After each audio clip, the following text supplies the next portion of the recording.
아니 근데 지금 임세훈 선생님 말씀해 주신 것처럼 윤석열이가 대선에서 국민의힘 후보가 낙선할 게 확실시되고 곧 이재명 후보가 당선될 것 같은 상황에서 부정선거라는 내용의 이름도 그렇고 내용도 그렇고 하는 영화를 보는 건 선거를 부정하기 위한 선거 결과를 부정하기 위한 노림수다.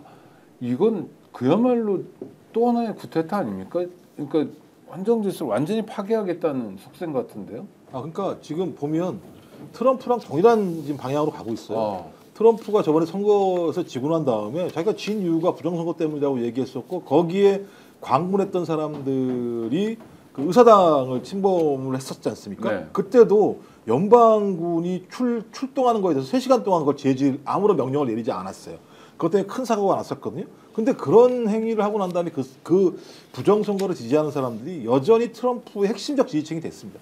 지금도 마찬가지예요. 그러니까 6월 3일 선거에 이기고 지구의 문제거나 아니면 6월 3일 선거 때문에 부정선거 의혹이 일어서 선거가 무효가 되는 게 중요한 게 아니라 계속 부정선거를 주장함으로써 윤석열을 지지했던 사람들에게 나를 지지해야 될 동력 이것들을 확보해서 그 층을 계속 자기가 가지고 가겠다라고 하는 정치적 노림수라고 판단이 들어요. 근데 그러기에는 트럼프는 좀 똑똑해 보이는데 윤석열은 그렇게 똑똑해 보이지 않아서 따라하나 이런 느낌도 들고 그렇지 않다면 진짜 그야말로 확신하는 거겠죠 본인이.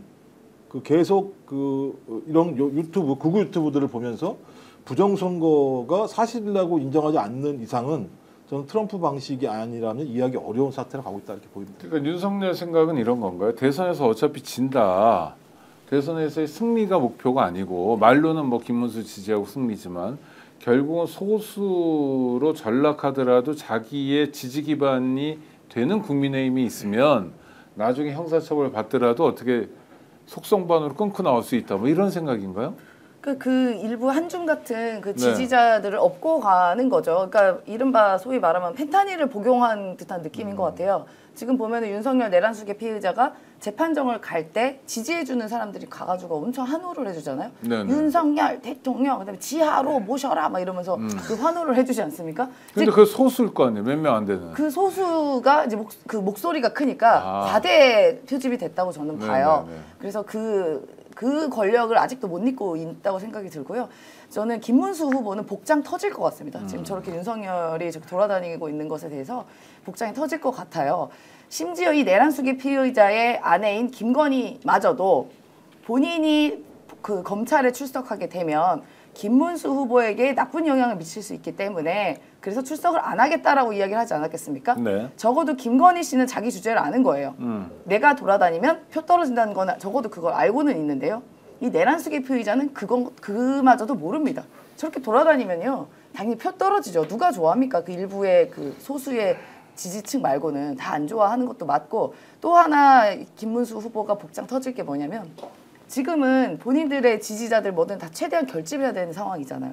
그런데 부정선거라는 주제를 갖고 있는 영화를 보면서 이번 선거는 부정선거다라는 것을 이야기를 하면 투표하러 누가 나갑니까? 그렇죠. 그나마 그 지지하는 지지층마저도 야 우리가 지지하는 우리가 칭송하는 윤석열 대통령께서 이번 선거 부정선거라고 이미 저렇게 시그널을 줬는데 우리는 투표하면 안 된다라는 여론이 일지 않겠어요? 그럼 김문수 후보는 이거 미칠 노릇인 것이죠.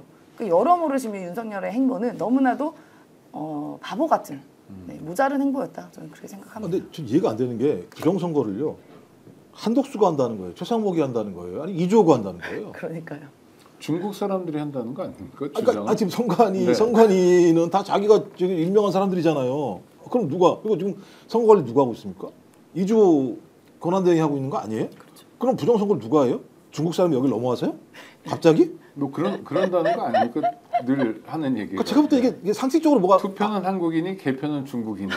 무슨 개소리죠, 그거 진짜 그야말로. 진짜 개소리죠. 그러니까 제가 볼 때는 이건 매우 정치적 의도가 있는 거예요. 네. 정치적 의도를 가지고 야 니네들이 선거를 이기건 지건 난 아무 상관없고 내가 얘기하는 아젠다 가지고 내 새끼들 다 내 사람들 내 지지자들 다 모아가지고 그냥 그렇게 가면 되는 거야. 그리고 어느 순간 이런 사람들이 국민의힘의 주류로 계속 남아 있으면 4년 후에 5년 후에 6년 후에 될지 어떻게 알아? 그때 나 사면 복권 되면 내가 상황되는 거 아니야?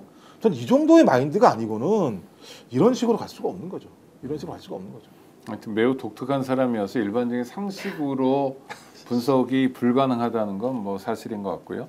이준석 캠프에서 또 뭐 한마디를 했습니다. 국민의힘의 친윤 인사들이 이건 복수라는 거죠.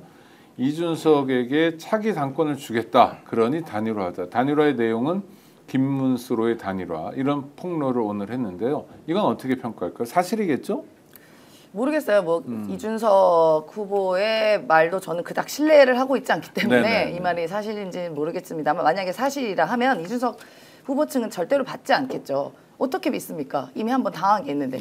예, 본인이 어쨌든 그 당시에도 절차에 의해서 선출이 됐잖아요. 뭐 그 안에 뭐 명태균 씨가 여론조작했다 이런 얘기도 있긴 하지만 어쨌든 그 당시에는 선출된 당 대표이지 않겠습니까? 그러니까 정통성이 있는 그 대표였죠. 그럼에도 불구하고 뭐 무슨 성접대 받았니 뭐 어디니 이야기가 나오면서 윤리감찰단에 회부되면서 당 대표직을 이른바 뺏어갔잖아요. 네. 본인이 선출됐는데도 뺏어갔는데 주겠다고 줬는데 그거 뺏긴 더 쉽지 않겠어요? 안 줄 수도 있잖아요. 안 줄 수도 있죠. 네. 그거 어떻게 믿습니까? 이 내란 정당을 어떻게 믿어요? 내란 정당은. 저라도 이준석이라도 저도 이준석 후보라도 저도 안 믿습니다. 그러면 안 받을 건데도 불구하고 이렇게 공개하는 건 자기 몸값을 올리기 위해서? 그런 것도 있고 전형적인 이준석이 잘하는 행동이죠. 폭로하는 거. 네. 명태균 사건 때도 그렇고 뭐 본인 것만 쏙 빼고 폭로하지 않았겠습니까? 네. 그러니까 특유의 이준석 다움이 드러난 어딩이다. 저는 그렇게 봅니다. 신기하지도 않아요, 솔직히. 네. 일단 진위 여부는 어떻게 보여요? 저는 사실 개연성이 좀 있다고 봐요. 네. 근데 왜냐하면 이틀 전에 3일 전에 국민의힘 중진 의원발로 동탄 모델 이런 얘기가 나왔어요.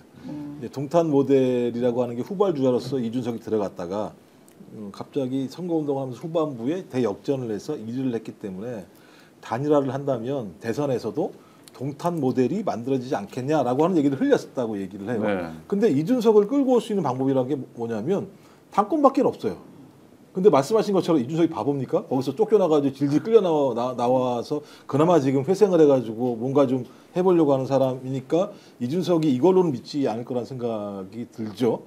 하지만 국민의힘이든 아니면 이준석이든 서로가 생존을 할 수 있는 최선의 방법들을 찾아낼 거라고 저는 생각을 합니다. 그러니까 그들의 어떤 합의점들은 있잖아요. 말도 안 되는 논리입니다만 이재명이 대통령이 되는 걸 막겠다.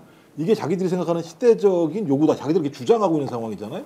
그럼 자기들이 이렇게 주장을 했으면 서로 분리돼 있으면 이재명 후보의 당선을 막기가 어려운 거잖아요.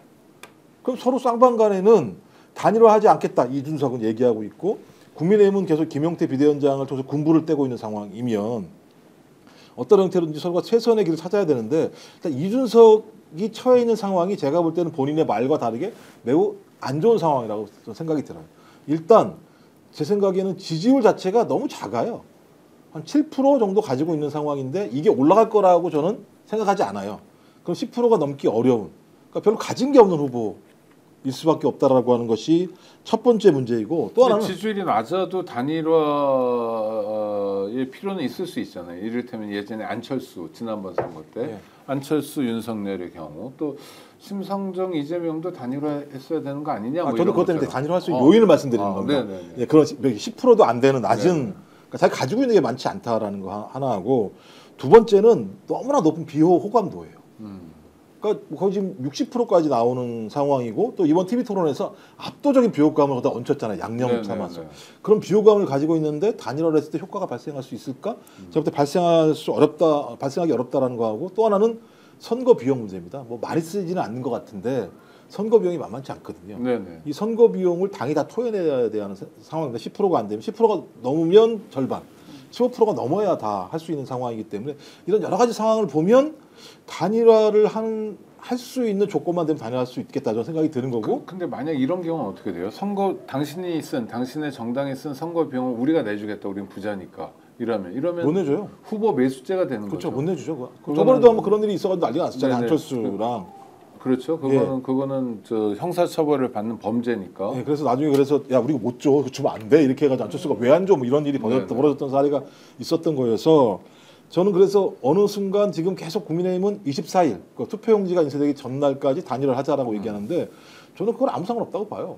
단일화는 언제나 하면 되는 거지. 투표하기 전까지만 하면 되는 거. 사전 투표하기 전까지만 하면 될 거라 생각이 들어서 저는 마지막까지도 아마 이준석은 계속 몸값을 올릴 거다. 네. 국민의힘에서 자기가 선정한 자기 대선 후보를 이준석한테 내준다고 얘기하는 건 정당하지 말아야 되는 상황이기 때문에 저는 그렇다면 여지가 분명히 있다 저는 생각을 합니다. 단일화 가능성은 있다?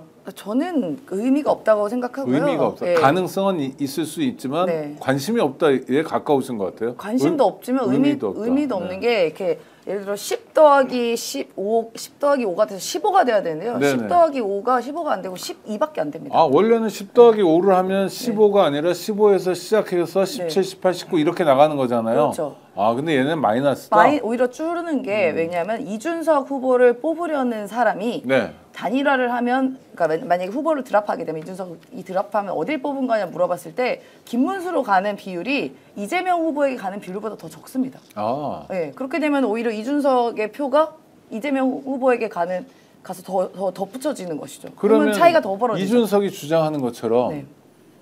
김문수가 사퇴하고 네. 이준석으로 단일화하면요.